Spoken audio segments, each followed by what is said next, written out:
Arts Alive, sponsored by the Arts Alliance of Yamhill County, produced by Middle Lake Studios. We visited with Art Harvest multimedia artist Vikki Wetle and tour artist and metal sculptor Ted Simon. Multimedia artist Vikki Wetle told us about her art and experiences. Well, we are in my studio, aka the deck, which I always do in the summer because it's the most beautiful spot. Yes. In fact, as a plein air painter, my studios have a tendency to be outside Yes. whenever possible. So, and I set up small studios wherever I go. I have a small studio in my condo in Portland. I have a small studio in Hawaii. So I do most of my work plein air and then maybe finish a bit in the studio. And you're basically a landscape painter then? A landscape, yes. Yes, that's been my joy. You know, it's just so wonderful to get out. Like last week, I was up at the Sitka Center for Ecology, went down to the estuary, painted the estuary, then went around to Neskowin, and then the week before that I was on the Metolius River, you know, so, and then earlier in the summer in Hawaii, and painting on the beaches and over on the North Shore. I mean, it's wonderful. Takes you wherever. The Honolulu Museum of Art, in conjunction with the Hawaii Artist Association, is looking at Hawaii as a place with a very special sense to it. It's one of the most diverse places in the United States, and now probably in the world, with a true rainbow. And it has indigenous culture, it has new culture, it has new land, it has old land.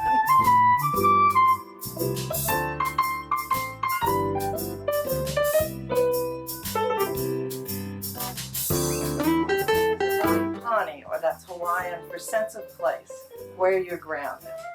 And I was lucky to be included, and then I was even more lucky to be chosen for the exhibit. 30 artists from all over Hawaii, which meant all over the world. In preparation for this, we did a lot of work. We went with kumos, which are the Hawaiian village elders, to look at particular places. We explored different mediums. I ended up doing with a watercolor, but I had explored in pastel and in other mediums just to wash and all kinds of things. But I was assigned Waikiki. I guess it's the gray hair and blue eyes, who knows?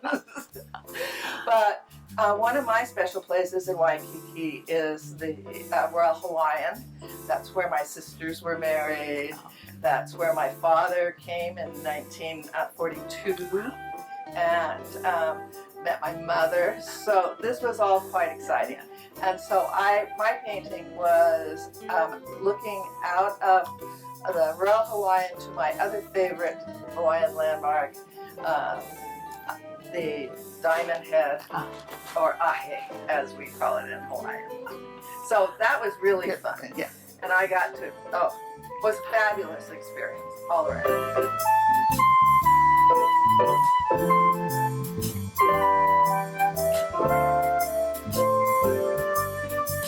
Yes, I was very, very lucky.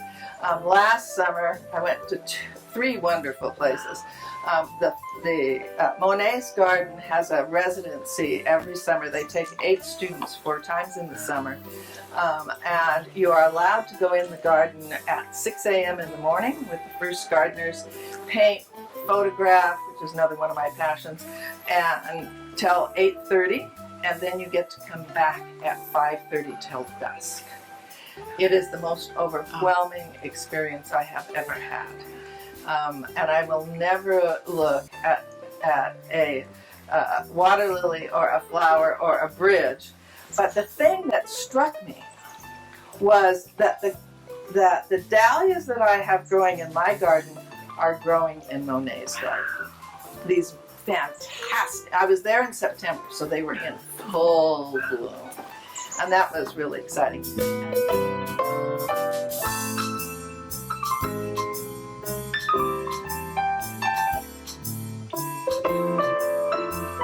Acrylic, yes, and pastel. I love pastels because you get 3 for 1. I often do a watercolor underpainting, then a soft pastel overpainting, which is sort of, that's what started, and then a hard pastel for detail. Yeah. So I kind of consider it my 3-in-1 sort of thing. Very good for outdoors because then the dust has no problem. Yeah, I imagine otherwise it's kind of toxic Yeah. and stuff. Yeah. But you cannot do it in the rain. And so watercolor is my medium for rainy days.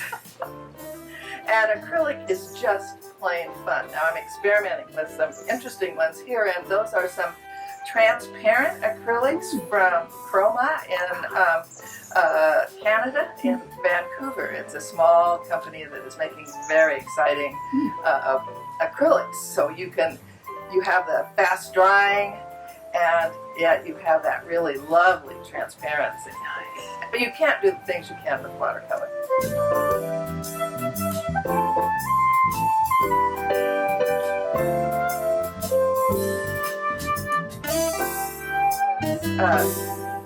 Started my creative art, not talking about anatomical art, with glass. And so worked at the Chemeketa Glass Studio for many years as both an assistant and a participant. And then when I retired, I decided that wasn't very horrible. True. So first, because I have a real interest in scientific drawings, and that's what I did in my professional career, I went to botanical drawing, studied both with people here and in England, and a wonderful woman, Janet Parker, who is now here from the Botanical Gardens in New York City. So that sort of fed into my wanting of color and the science. But rapidly, that expanded, and I met Satoko Majuro, who is a watercolor artist, and she sort of helped me with that transition, and then I fell in love with watercolors. It's so fun. It's I good. know, So many and you things, just yeah. go from there to there to there. So I still do jewelry making with the glass the beads and things that I made, but flat art has really been my focus now for a while.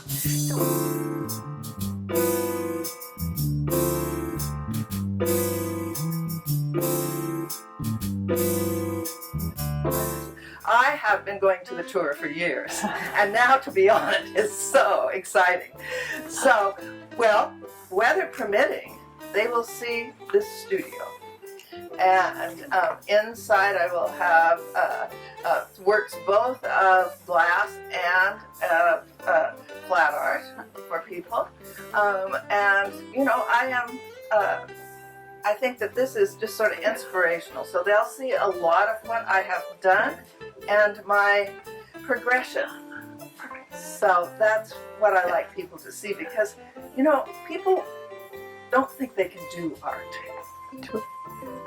But when you see somebody that has gone from the stick figure to where you are today, and you know that it's possible, you know, and I think that's a really exciting thing. So in conjunction with the tour, I will be doing some work with the schools in Amity. They will be coming out here, 8th, 9th, and 10th graders, and we will be doing some painting.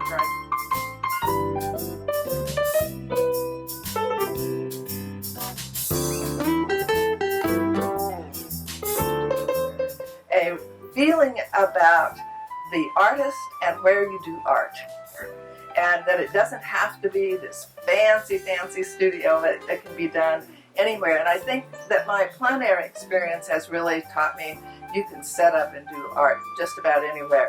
I have to say that some of my more fun paintings are in various bars in Portland. Because you sit there and doodle, and then the bartender goes, "Oh my God, did I make that beautiful drink?" I go, "Yes, here."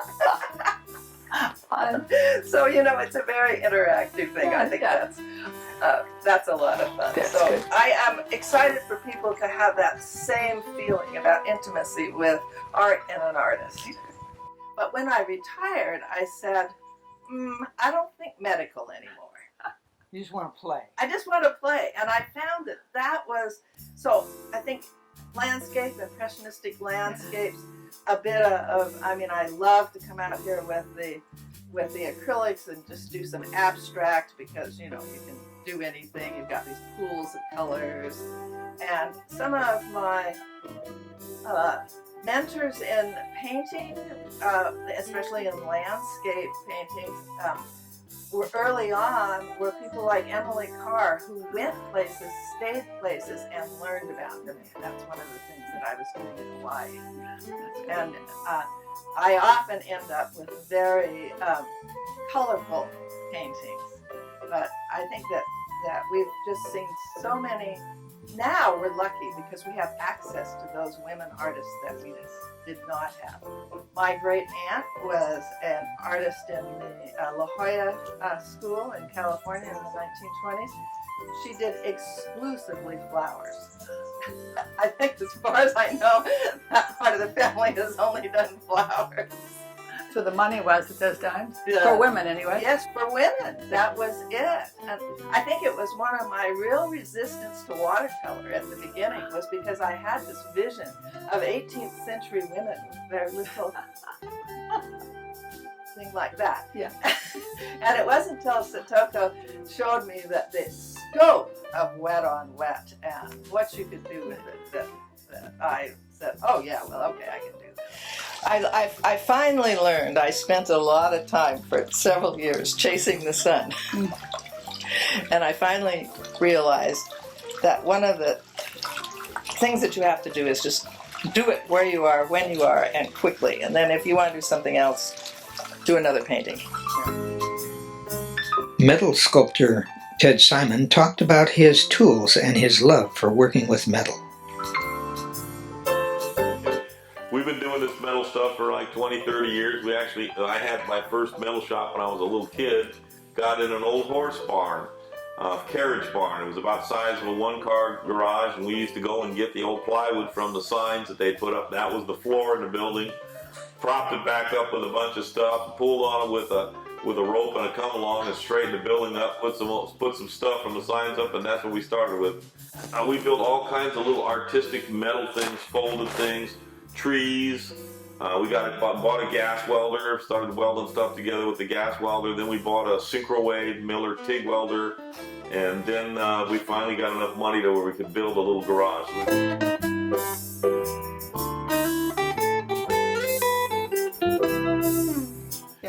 I've collected them for years. The first one I bought was a Schindler, that one. It was a 60 kilo, 120 pound hammer from Turkey. It lasted about 2 weeks and fell apart into a pile of rubble. And that's when we decided I better go find some old ones.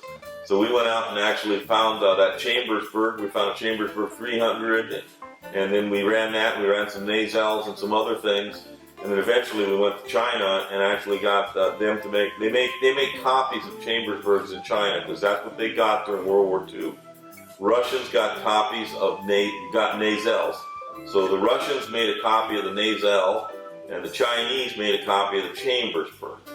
And then the Poles after the war took them all and refined them and made the Zigma, which is just the Cadillac. You never see them in America. This one back here, this is a German Bechet. They're a pretty good hammer, but it's nothing like a Zigma. That's the red one. Yeah, the red one is an old 1960s. These are old. These two guys are old. These other ones are fairly new, from the 2000s. These are from the 60s.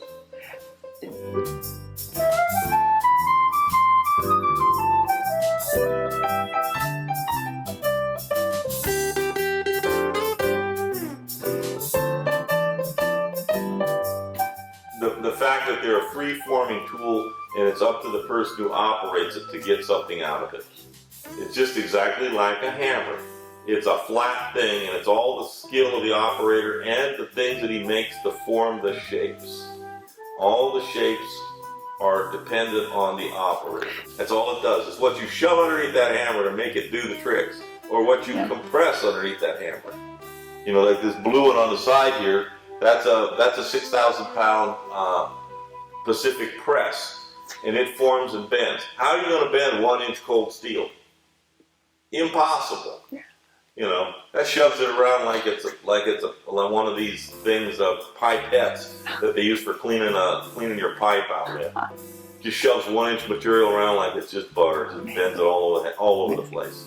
So if you want to make branches or pieces that are bent, or you got to make a special bent part, and you got to have 10,000 of them, it'll make 10,000 the same, or it'll just abstract do what you want, just free flowing, just moving things around. There are tools that can be either mass production or can be used as individual thoughts to put forth a image on the material. You can make boxes, take solid steel, heat it up red hot, crush the box in different shapes and forms all the way around, hollow the box by crushing another piece of steel in there. Once it cools, it all expands and contracts, and you can just make the lid and everything, and just you have these wonderful solid block boxes. But who needs a 20-pound box? That's this big. It's true. You know, they were tough to sell. Let me tell you. Cool to look at, but tough to sell. Joy to make. Oh, a hell of a lot of fun to make. But after that, it's a great door holder. So you don't just have hammers, so you have saws and drills and... We do all kinds of stuff. We collect up the oddball stuff. Yeah. We're still looking for certain things. There are certain things. We blew it. You know, they used to make a lot of atomic bombs here in Oregon, up the gorge, all this stuff. And when they took those factories apart, they had little machines that you'll never see again. We blew it. We didn't buy one. They were just cheap, but we didn't buy one. Kearney Trucker, a universal horizontal boring mill. And we're always building stuff. You always need to put holes in weird places. How do you hold the material?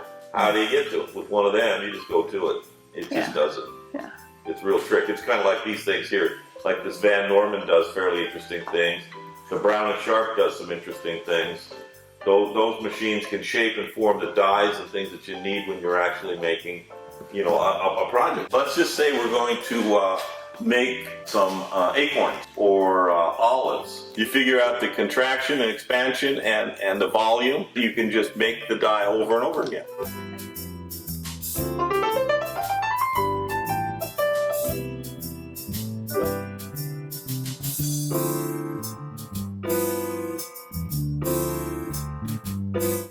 So I hide out here. It's a great place to hide. Not easy to find you, and guess what? You get to do what you want. You don't have anybody telling you what to do. So we make all kinds of different stuff and things, and we put together all kinds of different metals. You know, you're working with steel and copper and brass and aluminum. Do it all. The tall bars have to be somewhat artistic. If they're not artistic, what's the difference from you and a chop shop just welding some box tubing together? Yeah. There's no difference. But what makes us different is the way we go at it. And basically, the people we work with basically become almost like friends. Yeah. Connected. And we've been, like I said, we've been doing it a long time. We enjoy it. We come out here. I mean, we have been pasty-faced hiders on the coast, not being able to be found on certain times.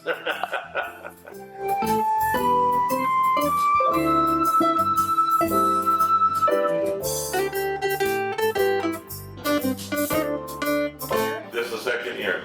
Yeah, the first year I was, you know, we kind of went into it like la-di-da-da-da. Well, I think we'll see 3 people. We'll see what happens. So we made some work, and we had it out here, and we put it on the table, and la-di-da, eat your sandwich and walk around, and man, everybody's uncle showed up. They cleaned our clock. They just cleaned our clock. It was like we were out of stuff. We had to go back to work on Monday or Tuesday or whenever those guys quit coming to try and make enough stuff for the next weekend. And it was worse the next weekend. There was a lot more, but we were a little bit more not la-di-da around anymore. It dawned on us like maybe we ought to just get with the program. Make oddball stuff that nobody makes. Yeah. I mean, it's the kind of stuff that, you know, you could be somebody who had to make one nightmare, or it could be just a walk in the park. It just depends on who's doing it.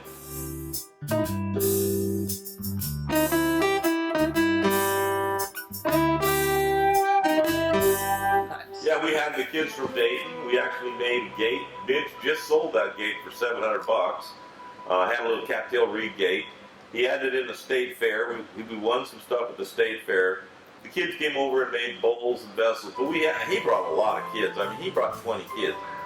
You can't turn any big equipment on when you have 20 kids in the place. So we would do things on the full max, like everybody made a little bowl, and they liked that, and little stuff. Yeah. And then I go over there and pull with them, and we make the parts here a lot of times. Like that gate that was sold, we actually made the parts here and they assembled it there. Nice. And we had a couple of kids that were pretty good welders, and we had a couple of kids that were horrible welders. They're never going to make it in the welding world. Assemble this thing. But, you know, it was funny. So it's an interesting process working with kids. But I worked with kids forever.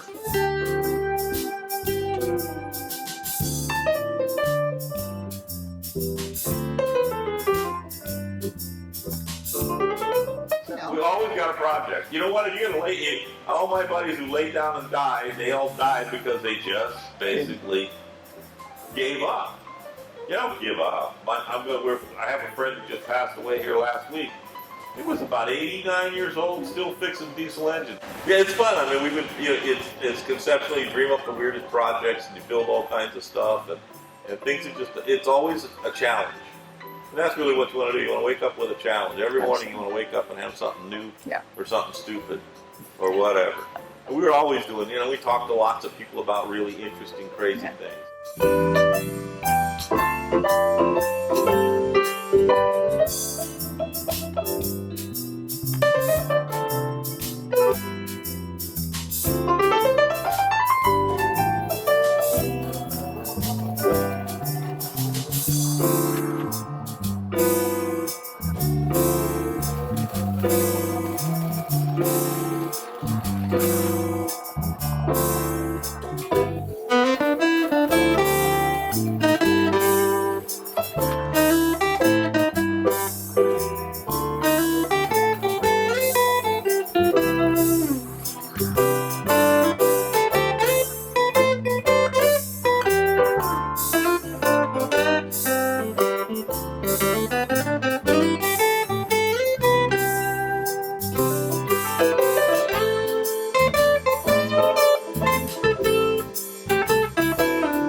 We hope you enjoyed Arts Alive. Sponsored by the Arts Alliance of Yamhill County. Produced by Meadow Lake Studios. Thanks for watching.